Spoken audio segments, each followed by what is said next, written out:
This is actually why he was elected. In moments of fear, where the world starts falling apart, and this happens in authoritarian country after country, this is why you have Vladimir Putin in Russia, who's been there for 20 years, right? President for basically 20 years. Think about that. He sort of skipped in the middle there because he had to dodge the fact that presidents can only serve so many consecutive terms, so he dropped down to prime minister and then came back as president. Think about that. How do you get that kind of political longevity?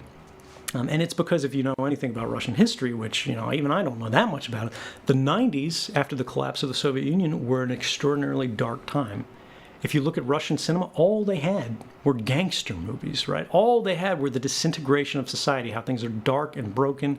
No one trusts each other. Pensions were no longer being paid. Social Security's not there anymore. Like, there's nothing to buy. There's nothing to do. There's no job. No one had a future. And so they went, if there's somebody who can lead us out of this, if there's somebody who will fix this, who will find us an enemy and defeat that enemy to restore prosperity, we'll put them in office. We see it happen in Turkey with Erdogan, right? We've seen it happen successively with bad governments, even in Western democracies. We see it happening, sadly, in places like Poland and Hungary. You can even argue it's happening in the United Kingdom, right? And now there are a lot of people arguing that's exactly what we're seeing with Donald Trump's White House in the United States.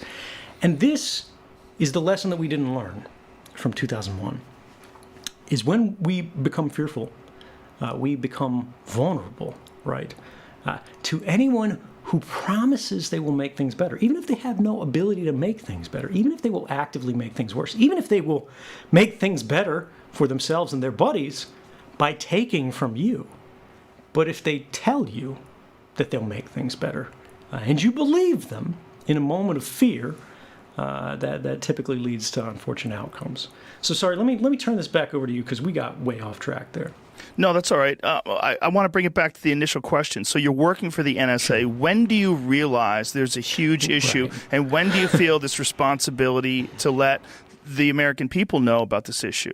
Like, when do you contact these journalists, and what was the thought process regarding this? Like, what steps did you go through once you realized that this was in violation of the Constitution, and that even with the laws of the Patriot Act and the Patriot Act 2, things had changed so radically that you knew this was wrong, and you had to do something about it, or you felt a responsibility to speak out?